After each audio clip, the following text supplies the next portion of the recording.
저 잠시 PPT 화면 사진 좀 띄워주시겠습니까? 예, 마더 테레사는 일생을 인도의 가난한 이들과 함께 했습니다. 누구보다도 헌신적인 모습으로 약한 이들을 돌보는 일을 감당했습니다. 그 와중에 어려운 일들도 많았습니다. 심장병을 얻어서 심장마비가 2번이나 왔습니다. 심장 수술을 지원해 주겠다는 이들이 있었습니다. 그러나 이곳 사람들은 받을 수 없는 의료 혜택을 나만 받을 수는 없다는 이유로 거절했습니다. 말년에는 결국 말라리아에 감염돼서 죽었는데 자신의 시신을 인도 땅에 묻어달라 그렇게 해서 그곳에서 장례를 치렀습니다. 다음 사진 부탁드리겠습니다. 이게 바로 테레사의 묘비명입니다. 그런데 이 묘비명에는요 이런 글귀가 적혀 있었습니다. 한 번 더 눌러주십시오. 예, 한 번 더 눌러주세요. 내가 너희를 사랑한 것처럼 너희도 서로 사랑하라. 요한복음 15장 12절 말씀. 이게 마더 테레사의 묘비명이었습니다. 이제 화면 빼주셔도 될 것 같습니다. 사람들은 이 테레사를 사랑의 수녀라고 불렀습니다. 그녀가 베푼 무조건적인 자비 그리고 사랑의 흔적들을 보건대 이는 합당한 별명입니다. 많은 사람들이 테레사의 삶에서 하나님의 사랑과 성도의 모범적인 헌신을 보았습니다. 그러나 그렇게 사랑을 실천하던 테레사 수녀의 마음속에도 큰 의심의 구름이 찾아올 때가 있었습니다. 테레사가 죽은 후 그녀가 남긴 편지의 문구 중에 내 영혼은 얼음처럼 차갑습니다. 하나님이 나를 원치 않으신다는 느낌이 들어요 라는 문구, 혹은 혹자는 저를 사랑과 자비의 사도처럼 행동한다 말하지만 정작 제 내면에는 영적인 고독함과 공허함이 있습니다. 제 기도는 아무 응답이 없고 하나님이 계신다는 느낌조차 들지 않아요 라는 이런 편지 내용이 담겨 있습니다. 사랑의 성자라 불리던 테레사마저도 하나님의 사랑이 온전히 느껴지지 않는 현실 때문에 고통받던 때가 있었던 것입니다. 요한일서 1장 4절 말씀을 보면 하나님은 사랑이시라라는 이 말씀 구절을 바탕으로 말씀이 발전합니다. 저는 그런 하나님을 섬기는 목회자가 되면 일생을 확신과 기쁨 가운데서 살아갈 것이라 기대했습니다. 그런데 막상 목회자가 되고 보니 이게 웬일입니까? 마음에 무거운 부담이 찾아올 때가 적지 않았습니다. 특별히 병으로 고통받는 가정들, 여러 문제로 어려워하는 성도들의 이 신방을 하고 나서 그럴 때가 있었습니다. 그럴 때마다 제 마음에 질문이 한 가지 찾아왔습니다. 하나님이 나를 사랑하시는 건 틀림없는데 왜 그 사랑이 내 마음의 이 무거움을 극복하지 못할까? 왜 나는 하나님의 사랑만으로 모든 것을 극복할 믿음을 갖지 못했는가? 요한일서 2장 15절에 이르기를 세상에 있는 것들을 사랑하지 말라. 누구든지 세상을 사랑하면 아버지의 사랑이 그 안에 있지 아니하니라는 말씀이 있습니다. 제가 이 말씀을 읽으면서 혹시 내가 세상을 너무 사랑해서 내 안에 하나님의 사랑만으로 충분하지 못한가라는 고민을 할 때가 있었습니다. 그런데 돌아보면 제가 금욕적인 경건한 성직자까지는 아니더라도 세상을 그렇게 사랑하나? 라는 질문을 하면 고개를 좀 갸웃하게 됩니다. 세상을 사랑한다는 거 성경대로 말씀을 나누면 육신의 정욕, 안목의 정욕, 이생의 자랑을 따라간다는 뜻이지 않습니까? 근데 제가 저를 보면 그렇게 탐욕적이거나 쾌락을 쫓거나 자랑거리를 추구하는 그 정도까지는 아닌 것 같습니다. 아마 성도님들 중에도 저랑 비슷한 이유로 고민하는 분들 분명히 계실 것이라 생각합니다. 성경을 보면 하나님께서 우리를 사랑하신다는 이 말씀이 중심에 자리 잡고 있음을 알 수 있습니다. 특별히 민족 이스라엘의 출애굽을 이끌었던 이 모세가 하나님과 맺은 언약의 핵심을 이렇게 선포합니다. 신명기 7장 9절 말씀 함께 합독하시겠습니다. 그런즉 너는 알라 오직 내 하나님 여호와는 하나님이시오 신실하신 하나님이시라. 그를 사랑하고 그의 계명을 지키는 자에게는 천대까지 그의 언약을 이행하시며 인애를 베푸시되. 아멘. 지금 이 말씀을 보면요, 하나님께서 우리에게 약속하신 이 약속 몇 대까지 간다 그럽니까? 천대까지 유효하다 말씀하지 않습니까?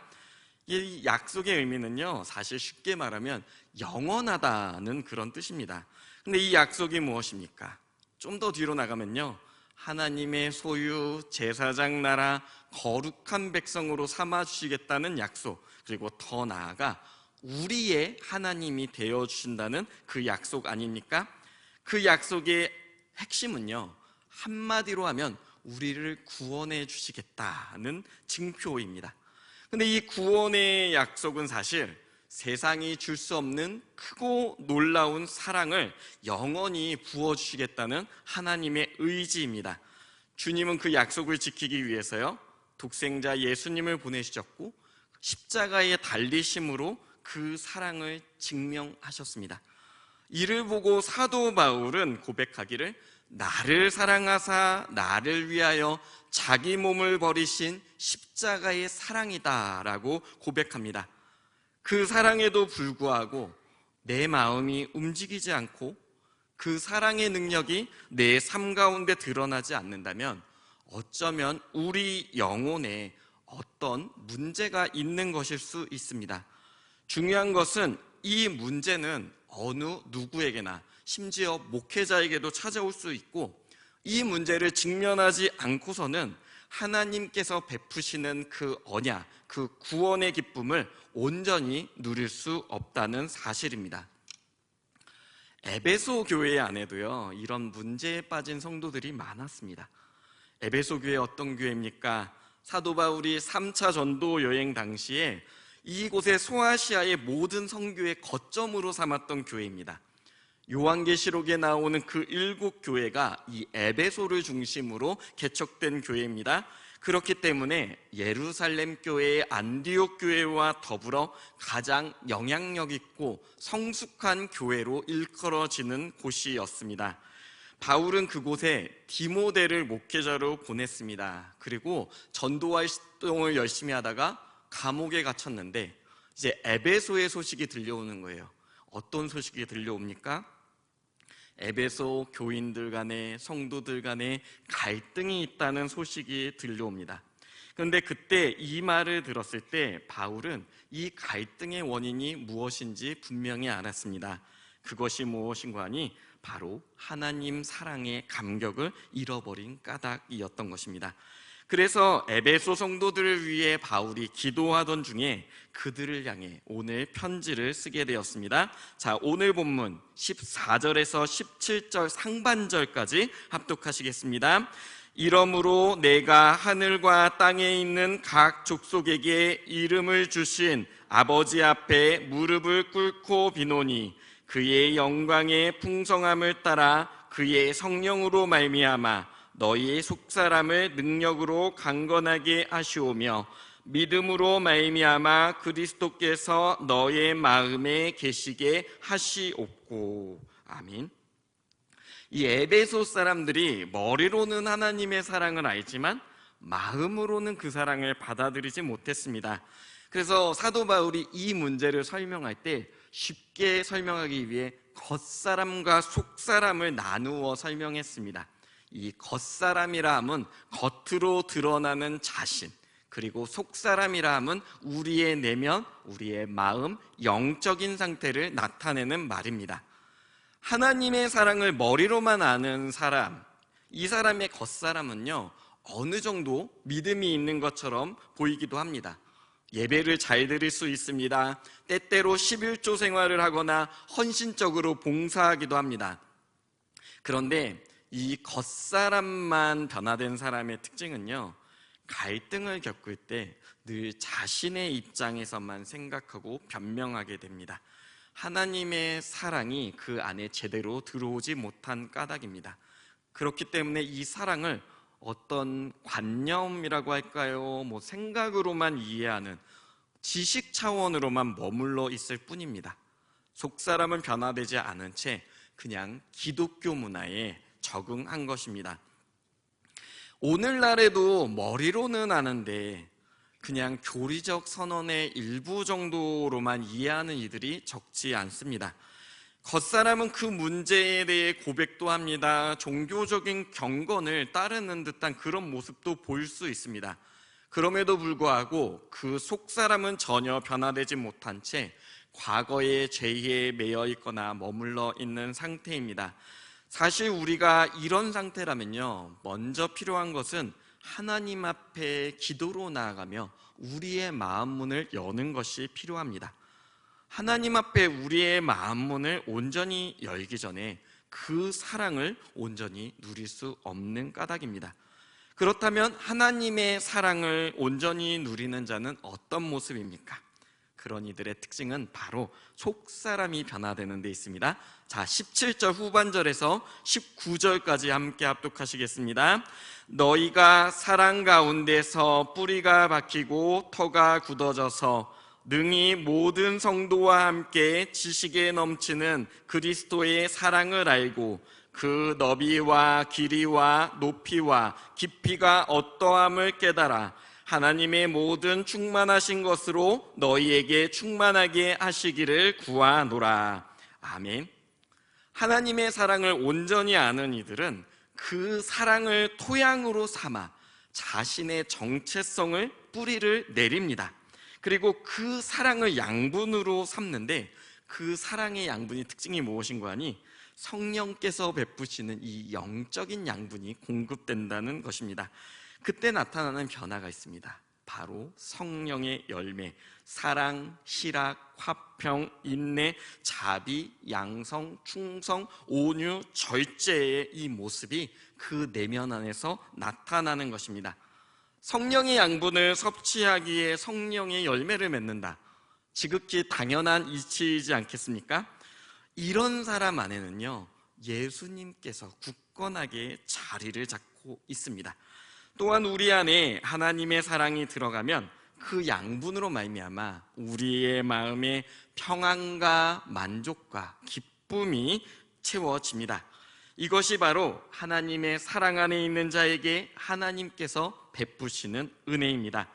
사랑하는 성도 여러분, 하나님의 사랑을 누림으로 속사람이 변화받는 복을 누리시길 주님의 이름으로 축원합니다. 하나님의 사랑을 온전히 깨닫는 자에게 나타나는 또 하나의 현상이 있습니다. 그것은 바로 공동체성이 회복되는 것입니다. 자, 아까 읽었지만 18절 말씀 한 번 더 합독하시겠습니다. 능히 모든 성도와 함께 지식에 넘치는 그리스도의 사랑을 알고. 아멘. 지식이 넘치는 그리스도의 사랑이라 하면요, 우리가 머리로 헤아릴 수 없는 무한한 사랑을 말합니다. 어떤 객관적인 현상, 지표를 측량할 수 없는, 정말로 헤아릴 수 없는 사랑, 그 큰 사랑입니다. 그런데 중요한 것은 이게 나 자신만 깨닫는 것이 아니라 이 사랑을 모든 성도가 함께 안다는 것입니다. 정말 누구만이 아니라 하나님께 택함받은 모든 성도들에게 그 사랑이 부어진다 말씀하고 있습니다. 그러면 그 사랑을 받은 성도들, 이제 함께 하나님의 마음을 알게 된다, 함께 공유한다는 뜻이 되지 않습니까? 그리고 더 나아가서 이 사랑은 사실 헤아릴 수 없고 정말 크지만 그 사랑의 너비, 길이, 높이, 길이를 깨닫는다, 이렇게 고백을 합니다. 사실 굉장히 모순되죠. 측량할 수 없고 잴 수 없는 무한한 사랑인데 그것을 우리가 깨닫는다라고 말씀은 고백하지 않습니까? 자, 짐작할 수 없는 이 높이와 깊이를 어떻게 알겠습니까? 잴 수 없는 너비와 길이를 어떻게 알겠습니까? 어떻게 가능한 거 아니? 바로 하나님의 모든 충만하신 것으로 우리를 충만하게 하시기 때문입니다. 자, 이게 무슨 말입니까? 충만하다는 건 가득 차다는 거예요. 하나님께서 채우신 그 무한한 마음이 우리의 마음을 가득 채웁니다.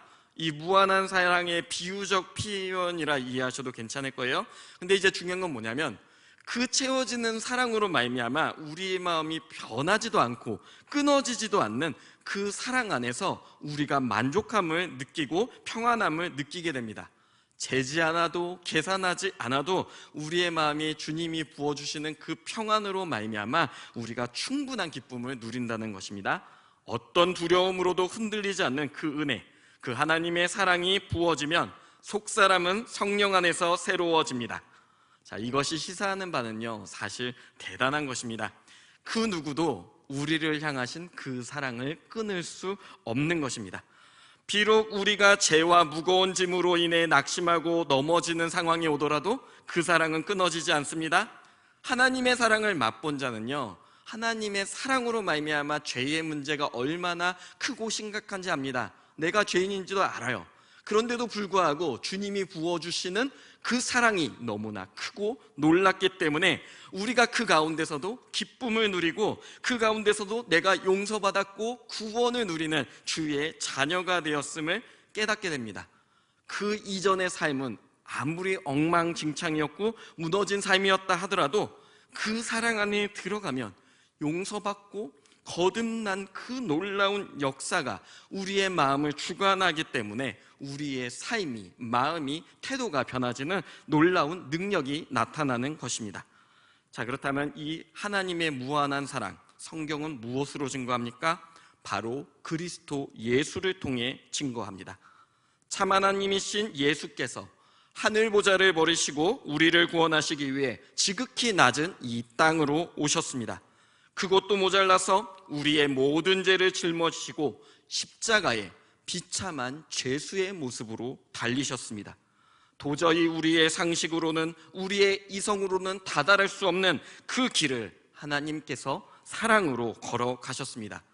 나 같은 죄인을 구원하시려고 무덤을 지나 사망, 권세, 음부까지 내려가신, 가장 높은 곳에서 가장 낮은 곳까지 내려가신 것이 바로 하나님의 사랑입니다.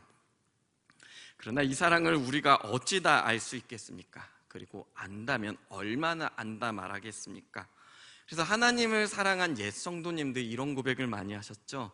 울어도 눈물로써 다 갚지 못할 은혜, 이러면서 통회하고 기도하셨습니다.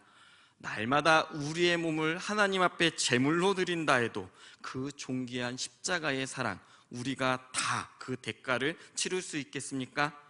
그 구속의 대가를 치른다는 것 자체가 불가능한 것 아닙니까? 그런데 그 사랑은 우리를 구원한 것으로도 모자라서 우리를 그리스도 예수의 모습으로 닮아가도록 인도합니다. 그리스도의 사랑을 열방에 증거할 수 있는 그런 성숙한 모습으로 우리를 인도하시는 것입니다. 근데 하나님의 사랑이 더 놀라운 건 여기서 끝나지 않습니다. 하나님께서는 세상의 사망 권세에서 승리하시고 그 승리의 영광을 우리와 함께 누리길 원하십니다. 여러분 아마 누군가를 사랑한다는 마음에서 이런 부분이 분명 있으실 것입니다. 사랑하는 이야기는요, 가장 좋은 것을 주고 싶습니다. 여러분 자녀에게 없어서 못 줄지언정 줄 수 있다며 건강한 먹거리와 따뜻한 옷과 살아가는 데 필요한 것들 최선을 다해 지원하고 싶어 하지 않으십니까? 어르신들이 어느 정도 재산을 모으고도 노년에 고생하시는 가장 큰 이유가 유산을 조금이라도 내 자녀에게, 내 자녀의 다음 삶은 조금이라도 나았으면 하는 그런 마음 때문이라는 이야기를 들었습니다. 그리고 그런 것을 나눔에 있어서 전혀 아깝지가 않습니다. 오히려 그런 나눔을 나에게 필요한 기쁜 것, 좋은 것들이 있을 때 최선을 다하여 지원하고 나누길 원하고 나누어도 아깝지 않은 것, 이것이야말로 사랑의 마음이지 않겠습니까? 그런데 하나님께서 우리에게 그 가장 귀한 것을 나누어 주십니다. 그것이 무엇입니까? 첫째는 하나님 나라 안에서의 영생이요 승리의 영광임을 믿으시길 소망합니다. 그렇게 하나님 안에서 완전한 구원을 누리는 상태를 이제 교리적으로는 영화라고 합니다. 이제 그 영광을 누리는 하나님 나라에 들어가는 상태를 영화라고 하는데, 우리 감리교는요, 그 영화 이전에 이 땅에서 그리스도의 완전이라는 이런 단계를 추구합니다. 그리스도의 완전, 이 단어만 들으면 굉장히 부담될 수 있는데요, 사실 이 그리스도의 완전이라는 것은 하나님의 사랑을 우리가 온전히 누리고 그 사랑이 우리 안에 부어져서 충만해서 하나님을 온전히 신뢰할 수 있는 그런 신앙의 모습입니다. 근데 이 그리스도인의 완전이 돼도요, 이제 신학적으로 보면 하나님의 율법 안에서는 이 그리스도의 완전에 다다라도 여전히 죄를 짓습니다. 그 율법에 있는 사항들 하나하나에는 계속 걸리는 그런 연약한 모습이 남아있지만, 그럼에도 의지적으로는 하나님을 온전히 사랑하고 하나님의 사랑 안에서 삶의 도리를 다하려는 그런 상태이기 때문에, 그런 아름다운 속사람의 상태로 살아가는 모습을 그리스도인의 완전, 그리고 이제 다른 말로 우리랑 형제교단이라고 할 수 있는 성결교가 있죠. 이 성결이 그리스도 완전의 다른 이름입니다. 즉 온전히 하나님을 사랑하고 신뢰하는 상태로 나아가는 것을 추구하는 것입니다. 이러한 모습이 바로 하나님께서 베푸시는 그 은혜에 마음을 엽니다. 하나님의 사랑이 우리 안에 부어집니다. 그 사랑 안에서 온전한 기쁨과 평안을 누리는 상태라고 말할 수 있습니다. 이런 사람이 있습니까?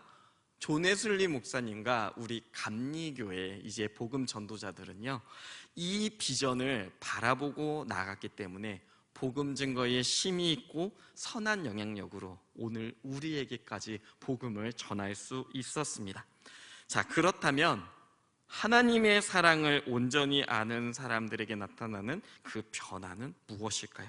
자, 사도 바울이 로마서 8장 38절 39절에서 이 모습을 이렇게 설명합니다. 합독하시겠습니다. 내가 확신하노니 사망이나 생명이나 천사들이나 권세자들이나 현재일이나 장래일이나 능력이나 높음이나 깊음이나 다른 어떤 피조물이라도 우리를 우리 주 그리스도 예수 안에 있는 하나님의 사랑에서 끊을 수 없으리. 아멘. 하나님의 사랑이 우리를 사로잡으면요, 그 무엇도, 그 어떤 능력도 우리를 이길 수 없습니다. 우리 인생이 어떤 무거운 짐과 고난을 얹어도요, 절대 꺾이지 않습니다. 하나님이 나를 사랑하신다는 사실을 체험한 사람은 그 사랑의 힘으로 말미암아 모든 영적 전쟁에서 넉넉하게 승리할 수 있습니다. 근데 사실 오늘날 우리 이 사회가 신앙 때문에 환난이나 공고, 핍박, 기근, 위험, 칼을 경험하는 세대는 아니지 않습니까? 그리고 그런 극한 상황이 온다면 어느 누구도 나는 믿음을 지킬 거야 라고 장담하기는 어려울 것입니다. 그러나 여러분, 세계 곳곳에는 그런 극한의 상황 속에서도 신앙을 버리지 않고 하나님을 예배하는 사람들이 여전히 많이 있습니다. 왜 그렇습니까? 그들 안에 하나님께서 부어주신 사랑의 힘이 있기에 담대하게 그들이 믿음의 길을 걸어갈 수 있는 것입니다. 저는요, 우리 중에서도 그런 시대가 오고 그런 고난이 온다 하더라도 우리 성도님들 중에 대다수는 하나님의 사랑 안에 믿음의 뿌리를 내리셨기 때문에 이런 극한의 상황을 기쁨으로 이겨내실 거라 믿습니다. 자, 서두에 제가 언급한 테레사 수녀 이야기를 했는데, 테레사 수녀가 마음에 공허방을 가지고 있었다는 얘기를 한 게, 테레사 수녀 안에는 하나님의 사랑이 없기 때문에 그랬는가라고 질문한다면 저는 아니라고 생각합니다. 오히려 하나님의 사랑이 그녀에게 늘 세심을 부어줬기 때문에 인내로서 일생을 헌신할 수 있었을 것입니다. 그녀가 이제 테레사 수녀가 고백한 기록에 의하면 마음의 고뇌가 찾아올 때마다 테레사 수녀가 한 가지 그걸 극복한 방법이 있었다고 합니다.